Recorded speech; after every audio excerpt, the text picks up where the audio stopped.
So welcome to another board game review from theplayersaid.com. My name's Alexander, and today we're taking a look at, obviously I'm just here on my own, a game that I played Solitaire, and I would say is a solo game. I'm just going to put that out there. You can play this two-player, but solo game. And we're looking at today Minden playing card cricket. Now I know this isn't our usual fare, and I'm kind of making this review almost as like a long-running joke that's been going on. But I enjoy solitaire gaming. Typically, that's like proper war gaming with, military units and military history. But cricket is just, politics by other means. We and there's been all sorts of books and essays written about that. But cricket is a sport that obviously I love. Growing up, I was on the school cricket team. When I was like, good gracious, I think 16 during the 2005 Ashes, so I remember that very well. Listened to it on the radio whilst we're on the beach on holiday. It's just something that I've always enjoyed. I find it very relaxing to watch. It's got a lot of great history to it, obviously, and it's very civilized sport. So I really enjoy cricket, if you didn't know. And so during the recent kind of England Test cricket resurgence, I was watching the England-New Zealand Test. This is 2002, if you're watching this in the future. So the new England captain, Ben Stokes, was installed. New Test cricket coach. And they basically tried to revitalise English Test cricket because they were on a pretty bad streak over the past a couple of years. And so it was all very exciting, it was very interesting, and I just happened to be tweeting about that I was watching it and enjoying it immensely, because it's very enjoyable cricket to watch. And so then the subject of cricket games came up, and it was, have you ever played this? Or like, and people were like, kind of half in jest saying, oh, you should play and review this. And so there were a number of different games that came up. Which I've never played any sports games. That's not true, but it's almost 100% true.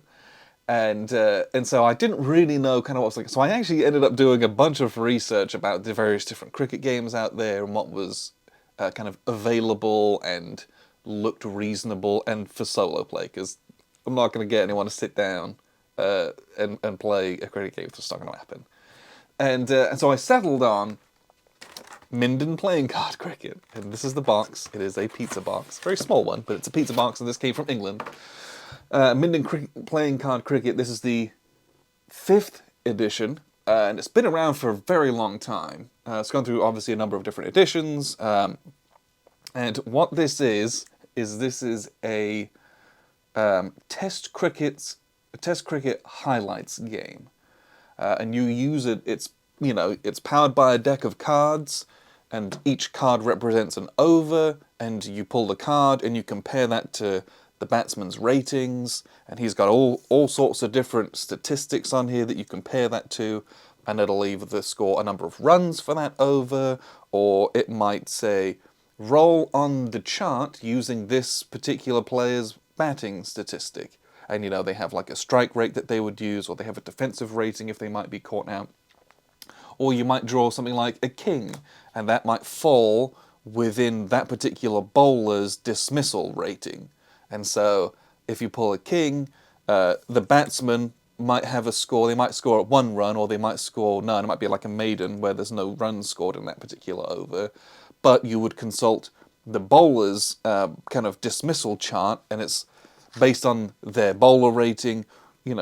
Does that particular face card fall within, if they're very, very good, lots of chances to get people out, or not quite so good, less chances to get people out.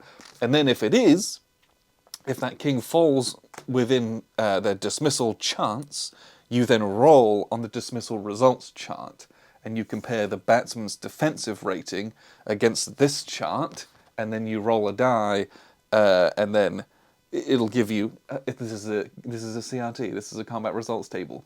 You roll a die and you compare your roll to their rating, and it tells you whether they're out or not. So, you're tracking the time as the test progresses, and you're doing lots of different things. So, whilst this isn't a war game, the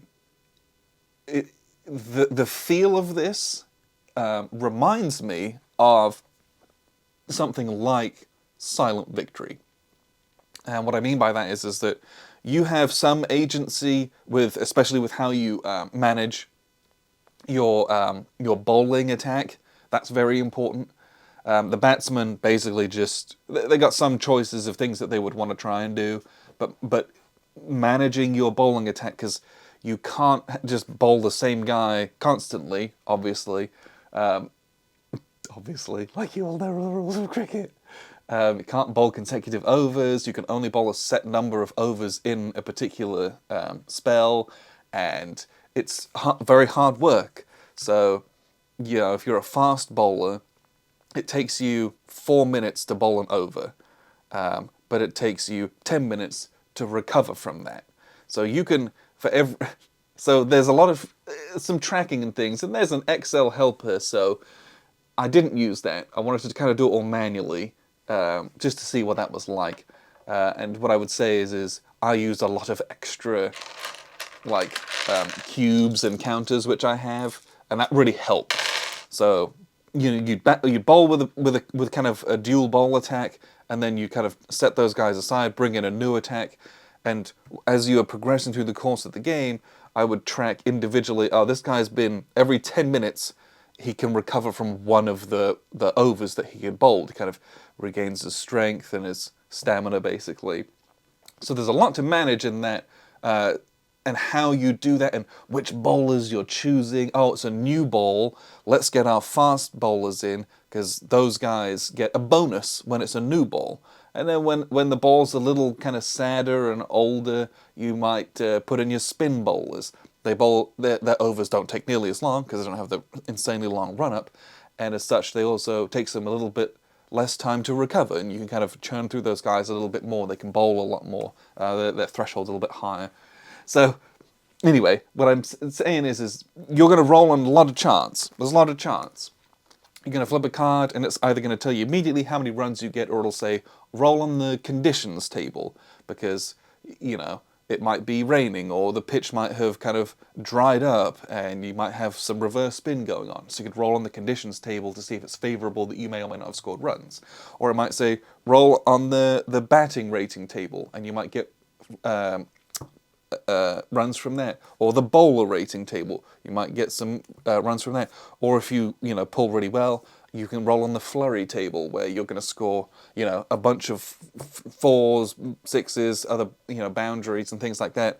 And so you can have overs where you score a lot of runs, things like that. So it can seem like a lot of chart rolling, but it is hardly mindless. And there's a good amount of bookkeeping, as you might expect from a sports type game. I have kind of a little note card with a running score on it of all the different overs that we've had, but there's also like a full score sheet which has, and this is just for the South African innings that have gone on. You can mark down how many runs they've accumulated, how they got out. So instead of just saying, oh, they're out, there's a how did they get out table, and then if they were caught out, who caught them out table, right? You've got, and some of the stuff's optional, you don't have to do all that, but I enjoy that because I like the story of a cricket match. I think it's very, I just enjoy cricket, and I enjoy the highs and the lows of it in the detail, because it's such a long game in real life that the stories and the progress, sitting at strike, for hours on end is arduous. You might get yourself up to score lots of runs to do that, but the effort that's required in that is very intense. And seeing that over the course of games, it's enjoyable to do. So that was a lot of chat. I will show you very briefly how this works. You will not learn cricket, and then I'll wrap up with a few final thoughts. So here's a look at the board. Now, some of the things you're going to see here are my own personal components. So the game, when you buy it, comes with these little kind of wooden tokens. I don't even know what you call these anymore, but these little kind of sorry pieces and a couple of wooden dice, and you get these 2 meeples.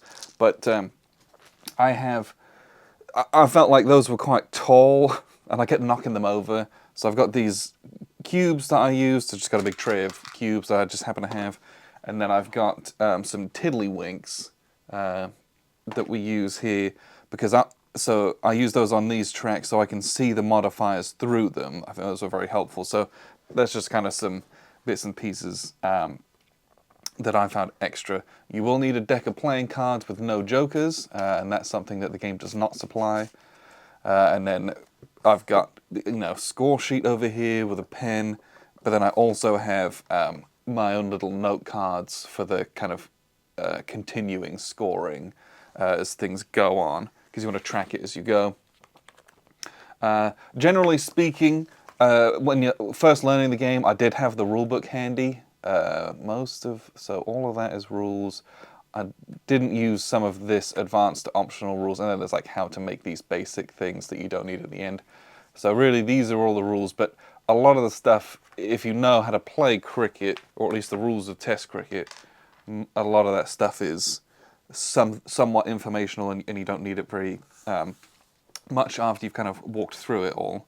Because on the kind of main sheet, it's got the different card effects very briefly here, and it's got you kind of some timing markers and your bowling recovery rates and over rates that they can, depending on what kind of bowler they are. So some of that information's on here. Maybe they could have been a bit more, but the only other thing that you've got, and this is where you might want a little bit of more space, because this is very compact, but you do have these kind of small bifolds, which have all the different charts in them. Some of them you will use much more than others. So basically, you will want this very handy, and then you will want, I want this one kind of handy, because this has your how they got out chart. But most of the time, you're going to be using this. This is the most common one. So on here, if it tells you to roll bowler rating, you've got that here. Batter rating here. If there's a dismissal chance here, and then the dismissal CRT result here, and then a flurry chart. Those are things that come up very regularly. And then there's a couple conditions and extras will come up fairly often as well. These are the main game charts. You will use this all the time. So you want at least kind of this handy. The other ones maybe less so, kind of look it up as and when. But basically, what you are going to do in this game is you're going to set your lineup of all of your batsmen for the batting team, and the batsmen go down here. You've got the person who's on strike, has the meeple on them, and then at the opposite end, the bowler's end, is the person who doesn't have a meeple. So these are going to change depending on who's batting and who's bowling, etc. But you set your lineup to start the innings, and you're going to go then down. You're going to go. I write them all out, and you're just going to go down the line of who's kind of up. So to start with, the opening pair, top of the order was Avea and Dean Elgar, but they're all, well, Avea's still in the innings, but Elgar got out pretty cheaply, which was kind of sad for him. But you're going to set those up, and then for the bowling, for the attack, I've got 5 bowlers, and the attacking team has a lot more in the way of kind of, I'm not going to say freedom, but a little more freedom of how they kind of set themselves up. Because with the batting team, you set the order, and you're going to go through the order basically. With the bowlers, when you create your team, or if you've got a historical team you're playing with, you're going to have those guys, and you can choose the types of bowlers. So I've got 3 pure fast bowlers. 1, 2, 3. I've got Ollie Robinson, who can do fast or medium, depending what you want to do. And I got Jack Leach, who is he's a spin bowler, which is considered a slow bowling type. So, but who you use totally up to you. Now, there's some advantages and disadvantages to who you do use. At the beginning of an innings or when you've got a new ball, if you've got a new ball, yes, then fast bowlers get it's a negative, but that's a good thing because low numbers for their bowler rating is very good. They get an advantage with the new ball because the new ball's shiny and it's hard and it's fast. This is just cricket stuff, and so they're going to get a bonus to their attack. So, if you're opening an innings or you got a new ball, you try and put your fast bowlers in, right? And then quite simply what you're going to do is you're going to, this is Minden playing card cricket, you're just going to flip a playing card. And then you're going to consult the kind of chart on the player card. And all the player cards are unique and they're tailored to give results that were an aggregate over the player's kind of past year of play and where they're at. So which is pretty neat. You have a couple different things that you can do. You can set your fielding to regular, close, or far.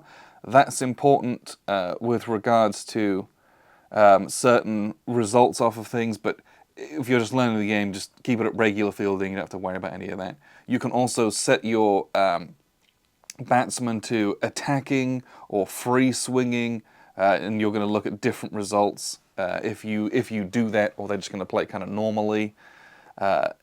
Which again, that gives you some freedom to kind of choose things, but it's always like, oh, do we go a little bit risky? We need a few more runs, but it's more likely that I might get out. It is effectively what that stuff is. But just to start with, we're just going to play regular field, kind of regular batting, and regular bowling. And so I do have an absolute ton of these cubes, and I just use them as a lot of different markers, because part of this game is managing how many overs each of your bowlers can bowl. It's very strenuous. So for example, I got Stuart Broad here. He is a fast bowler. He's got a tiny little F at the bottom of here of his rating. A fast bowler takes 4 minutes to bowl an over, and they can bowl a maximum of 8 overs in a given, before they're kind of used up. And it takes them 10 minutes to recover from the fatigue of 1 of those overs. Now, again, I've got these little cubes that I could use. You could pilfer something like Great Battles of History with all those little numbered counters. You could totally use something like that. I just happen to have these on hand. So he's going to bowl an over. So to bowl an over, you simply pull a card. And we're going to pull a card, and we pulled a 10 of diamonds. And so Stuart Broad, he's bowling to Avea down here, and we're going to consult at the 10, and the 10, he scores 4 runs. So I'm just going to, we'll just say we're starting from the beginning. So he scored, so I'm just and I just keep a running tally, so he scored 4 runs, and there's been 0 wickets taken. Great. That took 4 minutes. So we've got our time tracker, we've got hours and minutes. 1, 2, 3, 4.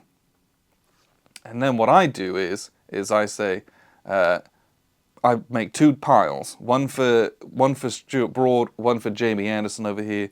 He has bowled 1 of his 8 possible overs before he's totally kind of wiped out. And it took 4 minutes. And so the other thing that I'm going to do is down here, just as an example, I've got Ben Stokes, Ollie Robinson, and Jack Leach. They've got these fatigue cubes because they already bowled, let's say, in a previous session. And what I would do is I'm going to mark each of these with 4 cubes. And we're doing that because they recover at different rates. So Jack Leach, he will recover 1 of his fatigue after every 6-minute uninterrupted period of rest. Ollie Robinson, who had been a medium bowler, will recover every 8 minutes, and Ben Stokes every 10 minutes, because he's a fast bowler. It's a bit more strenuous. So there's probably a better way to do that, but I have these individual counts going on each of them. So that's an over. Real simple. So because we scored an even amount of runs, that brings up Ngidi up to strike. and we have to change our bowlers. So Jamie Anderson is now going to bowl. So he's going to bowl, and he pulled a Jack of Diamonds. So a Jack of Diamonds, we're going to check the dismissal chance chart. So Jamie Anderson has a bowling rating of a 3, is what we're looking at here. This tiny little 3, but it's minus 2.5. So he is at a 2.5, and that's because we're bowling with that new ball, and he's a fast bowler. So we're looking at the dismissal chance chart, and we look down at a 2.5. He gets people out potentially on a king, a queen, a spade, club, or heart jack. Well, we've got a diamond jack. That's the only jack that he doesn't get someone out on. So, so there isn't a chance to dismiss Ngidi with that. And so we just go and we look down here. On a jack, we consult the bowler rating, and we consult the bowler rating, and we're going to roll on the bowler rating chart in order to come up with the amount of runs that are scored. So his bowler rating is, we said it was a 3, is that what we said? Yes. So we're going to roll on the 3 chart, a single D6 and 5. 3 and 5 is good. We scored 2 runs. So we're going to write that down. 2 runs. We're now at 6 runs for 0 wickets. However, what you'll see is that because we pulled a jack, there is this little hashtag mark, and the little hash mark, it's kind of referenced up here, extras for bowlers who are rated R, HI, or VH.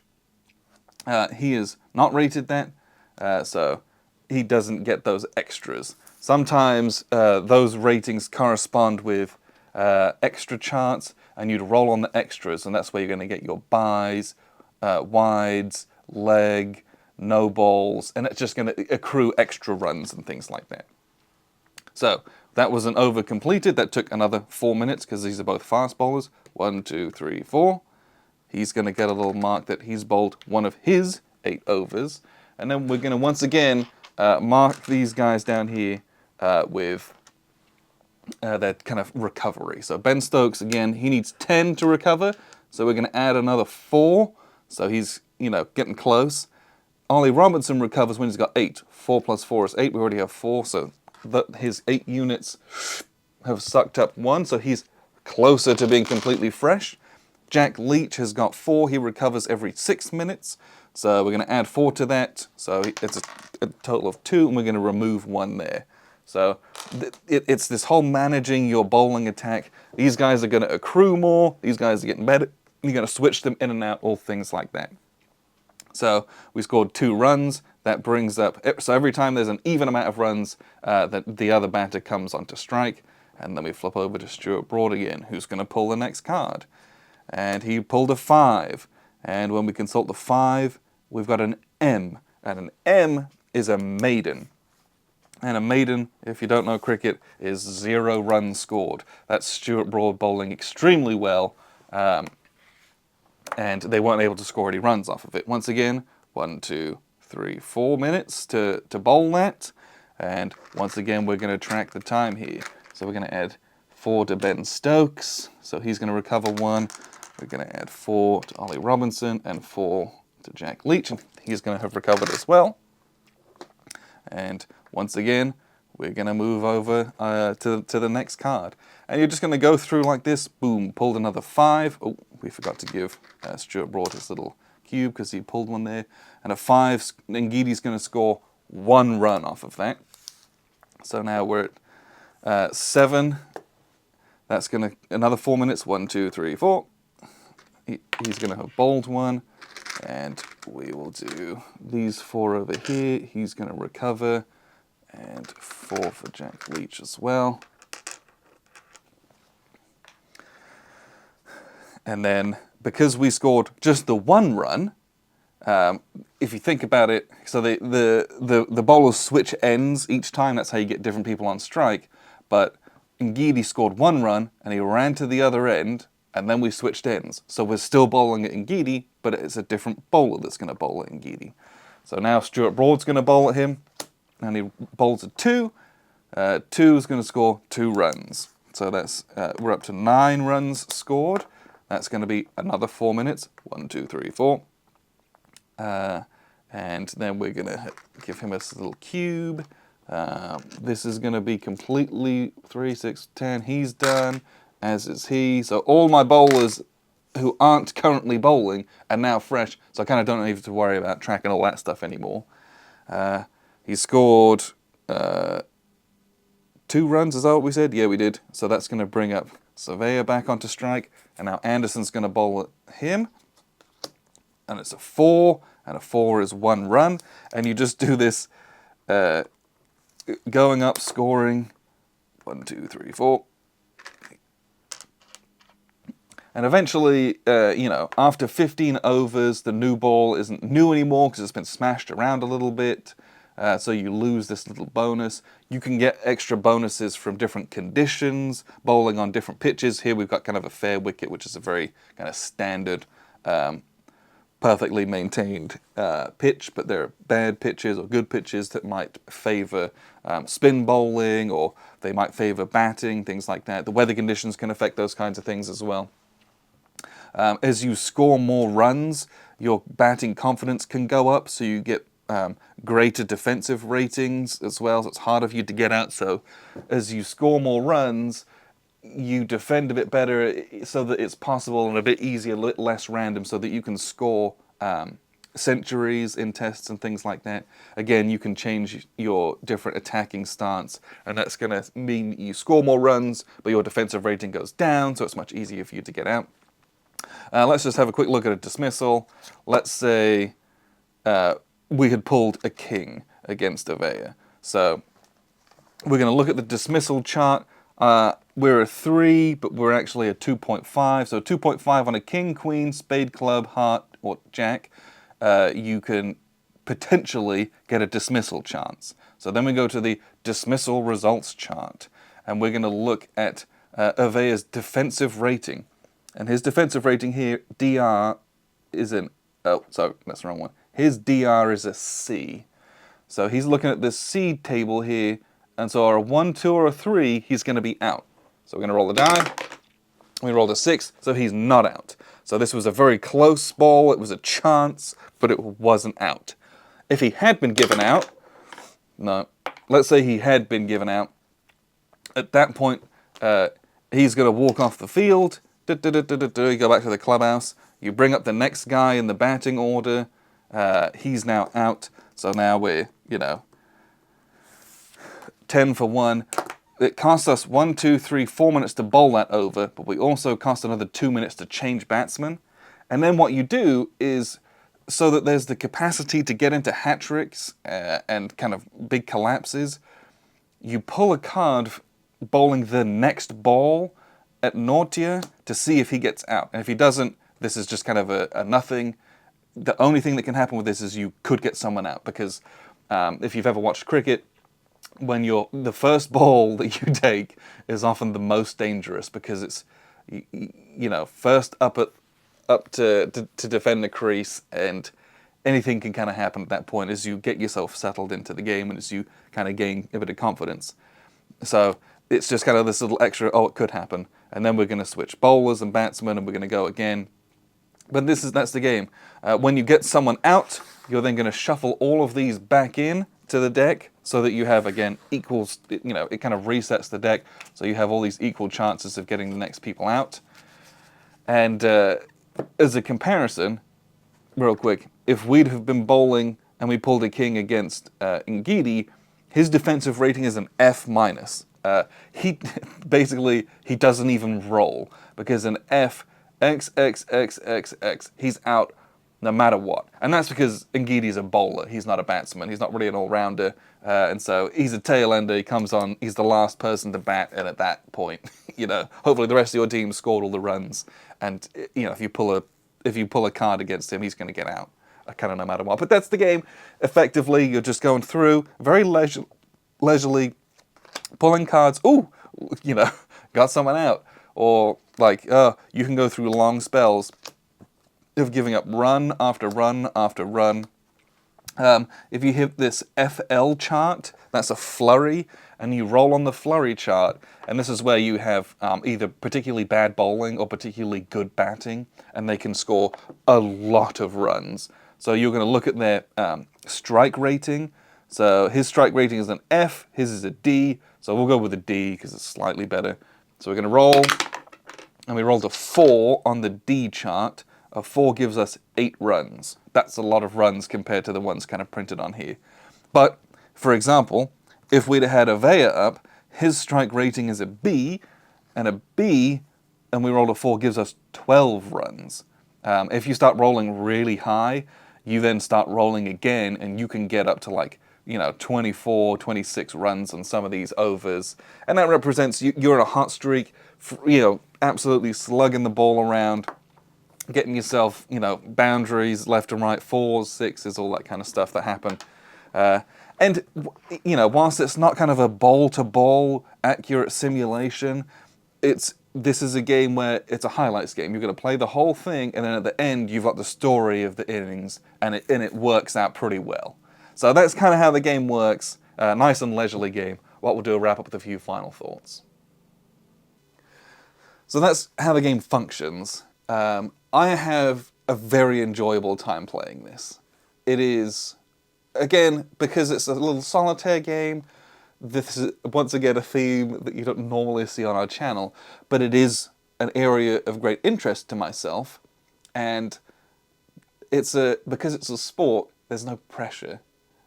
You might lose horribly, you might win very well, but it's a sports highlights game.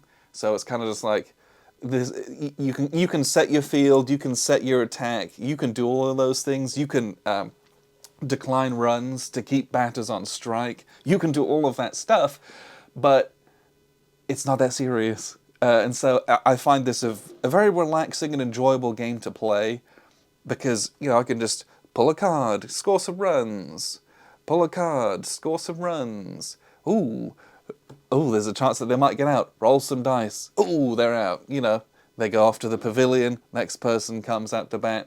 Mark a little bit of time because it took them 2 minutes to walk on the field.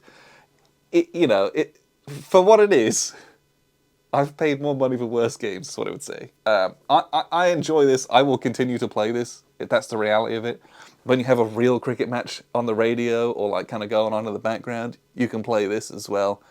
And I bought, so when you buy the base game, it comes with all the cards for the 1981 Ashes series, I believe is what it is. And then there's like a basic version of the game. You don't want to play that. You want to play the advanced rules. It's not that many more rules, but you get into the individual player cards, which are a huge difference. So I got the base game, which comes with that, but I also purchased the 2022 career cards, so it has all of the career cards for 2022 Test cricketers, international, obviously. And so I can, I've got all the Australia team, New Zealand, India, Pakistan, West Indies, Zimbabwe, South Africa, England. Who am I forgetting? Bangladesh. If there's anyone else I've forgotten, I'm sorry, but it comes with all of that, and it's not just 11 players. You're getting like 15 or 16 because it's everyone who's on the fringe or who has played in test matches. And the scores and the cards are updated every year because all of these statistics and things are based on an aggregate of the past year's playing. So it's very interesting. And that's something that I would be curious to play this next year with the new set of cards. And you just, you pay your $5 or whatever, and they send you a PDF to print it out, and it's cutting things out. So there's also, understand that there's a little bit of craftiness to it. You have to cut out all the different player cards, and there's a lot of them. You just cut them out as you go. But yeah, I really enjoy this game. It is test cricket in a board game without it being insanely complicated. One thing I will say to you is, I don't know if this game will teach you the rules of test cricket. So if you're trying to figure that out, I don't know if this would do a good job of that. I feel like there is a good amount of assumed knowledge. Like, you don't buy this game unless you're a cricket fan. So some of the things in the rules, like some of the terms and some of the things are just like, they explain them, but maybe not as deeply as a total newbie might want. And so I'd be very curious to see someone who wasn't up to date with all the cricket parlance, what their experience with this was. Or if it's enough to just have watched a couple of games and you get some of the details with it, of like, oh yeah, I can kind of pick this up and know vaguely what I'm doing. But yeah, it's kind of a so that's it. I enjoyed this a lot, and I will continue to enjoy this. This is not a game that I will set aside and forget about. I will continue to play this because it is also something that, in reality, you can squeeze onto one little sheet of paper and have a little another sheet. You could kind of flip through your charts if you were so inclined. You can get it to a fairly small table footprint, so you could kind of just set it up somewhere and have it going. And it's easy enough to kind of just save your game, take a picture of the state of the board, and then just set it up again the next day. You know, if you don't want to sit there for hours. Not that this takes hours. It doesn't take hours. Maybe playing a whole test match would take a couple hours, but, flip a card. Here's what happens in that over. Flip a card. Here's what happens in that over. That's the reality of what this is. Roll on a chart here. Ooh, I scored a few runs. Oh, this person's out. Roll on the out chart. Roll on the how out chart. Done. Move on. Counting the stuff. Moving your time forward. Making sure your bowlers are resting at the correct rates. That is something that, once again, I used a lot of extra counters to make sure I was doing that correctly.